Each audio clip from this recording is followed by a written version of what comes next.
Thanks again to all of our supporters on Patreon. The support we receive there helps us provide the daily news that you come to rely on. We hope you'll check it out at patreon.com/thecyberwire.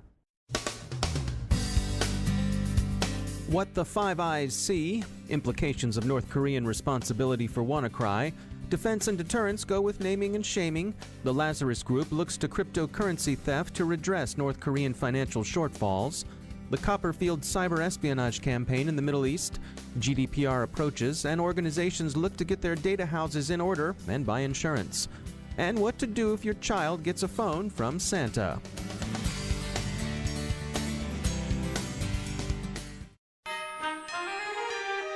And now, a holiday message from our sponsor, Nehemiah Security. 'Twas the night before the board meeting when all through HQ, not a sea level was stirring, even finance was a snooze.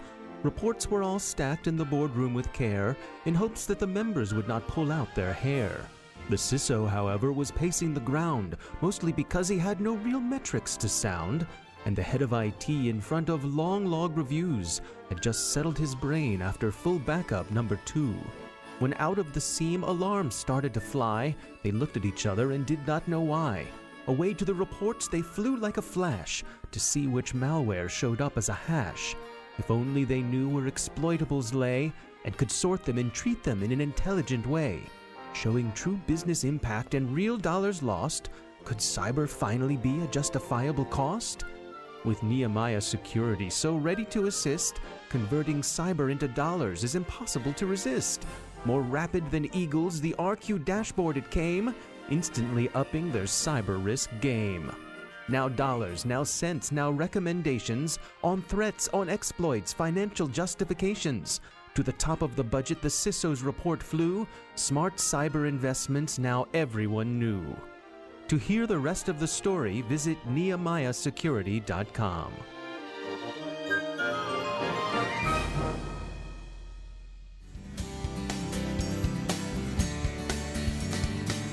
Major funding for the CyberWire podcast is provided by Cylance. I'm Dave Bittner with your CyberWire summary for Wednesday, December 20th, 2017. Have you heard? People say North Korea was behind the WannaCry attacks that tore through vulnerable networks early this summer. Pyongyang hasn't had much to say about the latest round of accusations, but it has denounced earlier attributions as slander and provocation, as of course Pyongyang would. That said, all 5 of the eyes are glaring like basilisks toward the Democratic People's Republic of Korea, which they agree was responsible for WannaCry. And it's not just the 5 eyes, Australia, Canada, New Zealand, the United Kingdom, and the United States, but others too, Japan among them. Some conclude that the lesson here is that collective defense works, albeit in this case abetted by someone lucking into the kill switch, because the outbreak could have been far worse. U.S. networks, for instance, proved generally resistant to the campaign. 2 questions at least are being asked, one pertaining to deterrence and the retaliatory capability necessary to deter, the other to security lapses that can enable attacks. To take deterrence first, if you wish to deter similar attacks, how might you retaliate? You can hack until the ones and zeros jump, but it's not clear doing so will seriously affect North Korea's regime, absent identification of something the regime values that one could hold at risk. Blame, shame, and further isolation may be the best anyone can do, many observers suggest. The U.S. stopped short of using language that would have characterized WannaCry as an act of war, but North Korean cyber operations are clearly a matter of concern. The White House drew particular attention to Facebook account takedowns and Microsoft fixes as providing valuable and ongoing defense against North Korean cyber attacks. Facebook said that last week the company cooperated with Microsoft in joint action to disrupt the activities of a persistent advanced threat group commonly referred to as Zinc or the Lazarus Group. Microsoft, in addition to cooperating with account takedowns, has said it has taken steps to clean customers' machines and strengthen Windows defenses. The Facebook account takedowns are seen as suggesting that WannaCry is, as Engadget says, the tip of the proverbial iceberg. They're also taken by many as a sign that the U.S. and probably the U.K. are engaging in some form of retaliation, although little more is being said about it. The Guardian quotes the UK's Foreign Office Minister for Cyber, Tariq Ahmad, as saying, quote, "We condemn these actions and commit ourselves to working with all responsible states to combat destructive criminal use of cyberspace." He added that international law applies online as it does offline, and said the United Kingdom was determined to identify, pursue, and respond to malicious cyber activity regardless of where it originates, imposing costs on those who wish to attack us in cyberspace. End quote. The second big question about WannaCry is, how did the alleged NSA exploits, particularly Eternal Blue, get loose into the hands of the shadow brokers in the first place? Early in 2017, NSA warned Microsoft about a vulnerability in Windows Server Message Block Protocol, which Microsoft patched in March. In April, the shadow brokers dumped what they characterized as stolen NSA attack code, and that dump included the Eternal Blue exploit, subsequently used by WannaCry to hit unpatched machines. White House Homeland Security Advisor Tom Bossert, who's been the public face of U.S. attribution of WannaCry to North Korea, said yesterday that, quote, "The government needs to better protect its tools, and things that leak are very unfortunate. We need to create security measures to better protect that from happening." End quote. While there have been at least 3 arrests in connection with NSA leaks, none of these, so far as is publicly known, were for leaks of exploits to the shadow brokers. So presumably investigation continues. WannaCry is of course currently in remission, as it has been for some months. The DPRK's current interests appear to lie in cryptocurrency, with the Lazarus Group paying a great deal of attention to hacking wallets and catfishing people with access to alt currencies. The UK's Minister for Cyber, Ahmad, alluded to Pyongyang's motives in his statement on WannaCry. Quote, "The indiscriminate use of the WannaCry ransomware demonstrates North Korean actors using their cyber program to circumvent sanctions." End quote. That program now concentrates on stealing Bitcoin, so alt currency fans, look to your wallets. With the holidays upon us, many will be traveling to visit friends and family. They'll make use of public transportation, and some of those systems are semi-autonomous. Stan Engelbrecht is Director of Cybersecurity Practice at D3 Security. One example, one that I take daily here would be the Translake SkyTrain here in Vancouver, which doesn't have any drivers. It's all centrally controlled, so all the speed, any type of stopping mechanisms or anything like that is basically all controlled out of a central location, and it's all really driven by interconnectedness. And so what are some of the specific vulnerabilities that systems like this would have? A number of them would be just the central systems themselves. I mean, if we're talking the SkyTrain, it really was something that was developed in 1986. It came out when the World Expo here in Vancouver happened. Back in 1986, the idea of a cyber attack, I mean, we're talking about something that really wasn't even thought of nor even invented at that point. And so these systems, which are now internet connected, really don't have the controls and the securities in place that they need to in this time and space. That's probably one of the biggest problems that they're running into right now. And so have we seen any attempts to get into these sorts of systems? Well, there was a San Francisco one, which happened not too long ago, which is fairly well known, the Muni attack. Basically caused their system to run for free. Our system here, there hasn't really been an attack, I would say, in terms of causing the system to go down. There was a card hack in terms of the payment system, which people were able to ride for free, but not really anything where it was a real disruption. Different actors are getting into different places. And so the prospect of a general cyber attack on a public transportation system is something I would say is inevitable. Can you sort of contrast the difference between someone who would be going after criminal things, trying to get some money, versus someone who, perhaps a terrorist attack? You listed it out right there. The difference is going to really be motive. So a cyber criminal, I mean, while they don't really want to disrupt the system, so to speak, they want to get into it to profit from it.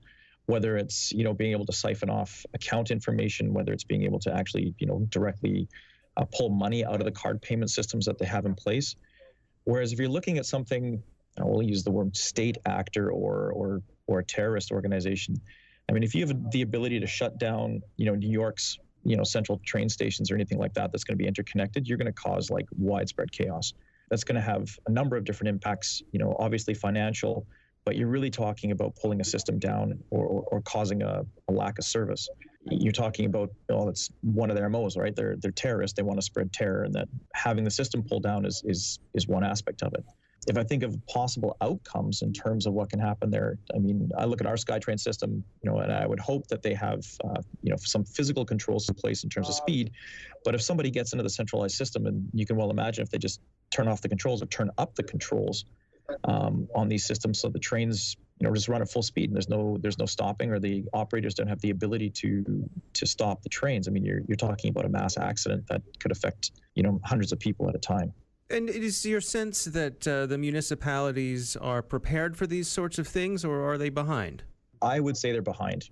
One of the people that we've had come in is from our security group here, as a gentleman by the name of Gary Perkins, and he's actually the CISO of the province of British Columbia here. And really, according to him, from what he knows of the public systems and whatnot, he figures that probably less than 5% of municipalities and public and in the public sector here is ready for really any type of a widespread cyber attack. And of course, I mean, that's concerning. I think us in the security community, and even with our group here, one of our goals is to really educate, the public on some of the dangers.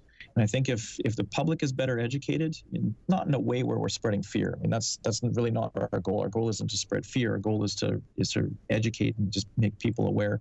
And I think if we were better at spreading that type of an awareness, I think probably more things would happen quickly. And you'd get, if it's a political item like you brought up in terms of public transportation, if there's more of an outcry from the public to secure these things, I think things would probably happen in a much better fashion.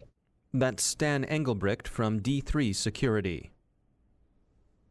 Another cyber espionage campaign has been spotted in the Middle East. Researchers at security firm Niatron call it Copperfield. It's an evolution of the H-worm, also called Houdini, that emerged from Algeria 4 years ago. No firm attribution yet, but Niatron speculates about the possible involvement of Algeria, Iran, and Saudi Arabia. As full implementation of the EU's General Data Protection Regulation, GDPR, approaches its May deadline, many organizations are looking for a silver lining in what amounts to a pretty dark regulatory cloud. Computing reports that GDPR does afford everyone an opportunity to get its data house in order. There are also reports of a lining, silvery or leaden remains to be seen, for underwriters. A lot of businesses have decided to transfer their GDPR regulatory risk by taking out cyber insurance policies. There are only 5 days until Christmas, of course, and those of you who are considering getting your kids smartphones may find some quick advice useful. The website Cool Mom Tech offers 9 bits of counsel that are worth your consideration. First, check location settings so your kids don't inadvertently broadcast their whereabouts. Second, of course, you'll want to set restrictions and parental controls. Third, consider setting up some way of sharing, like the family sharing offered on iOS devices. Fourth, set up their contacts, especially if you are sharing, to avoid oversharing. Fifth, manage their passcodes, so you know them, and add your fingerprint to devices with biometric security. Sixth, set up a charging station somewhere away from the child's bedroom, so they'll be less tempted to sit up all night looking at their new phone. Seventh, sit them down and show them how to use the phone. You don't want them picking up this kind of know-how on street corners, either physical or virtual. Eighth, consider making a contract with them about how, when, and where they'll use the phone, or at least set clear limits for them. And finally, if you get them a phone, get them a case to put it in. A good case that will survive dropping, immersion, maybe even temperamental banging. And happy holidays.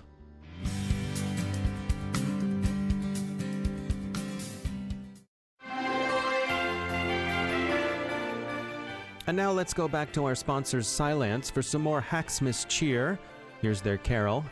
On the third day of Hacksmith, my black hat sent to me 3 ROP chains, 2-factor auth, and a 0-day in SMB. Don't know what an ROP chain is? Well, neither do I, but Cylance does, and they'll be happy to explain it to you.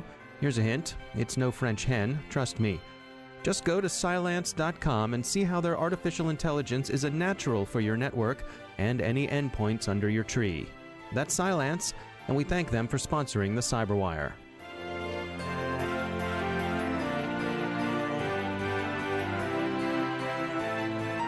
Joining me once again is Justin Harvey. He's the Global Incident Response Leader at Accenture. Justin, welcome back. Today we wanted to touch on threat intelligence. Specifically, you make the point that when you're shopping for threat intelligence, it pays to make sure you know what you're getting. That's exactly right. It seems like on a daily basis, my team and myself are asked questions from our clients like, how do I know if we're spending our time and money on the threats that impact the areas of the business that are critical to making money? Or how do I triage security incidents? Or do I even have the right or the best threat intelligence? And it seems like there is a feeding frenzy in the cybersecurity market today. More and more companies, software companies, are coming out with their next generation threat intelligence. And then you've got next generation threat intelligence feeds and so on. And really, I think that we as an industry need to examine and talk about the various forms of threat intelligence and how it affects our clients or how it affects businesses per se. And that's really being materialized through the hype around having the best threat intelligence, like the best bad domains or the best bad IPs, and knowing exactly what signatures are out there and having them first before anyone else and getting them to the clients. And really what we should be focusing on is not just the tactical threat intelligence, not just the indicators of compromise or indicators of attack, but also examining the who, what, and why, and where behind a lot of the attacks. Since how can you properly defend yourself if you don't know who out there wants to cause you harm from an adversary level?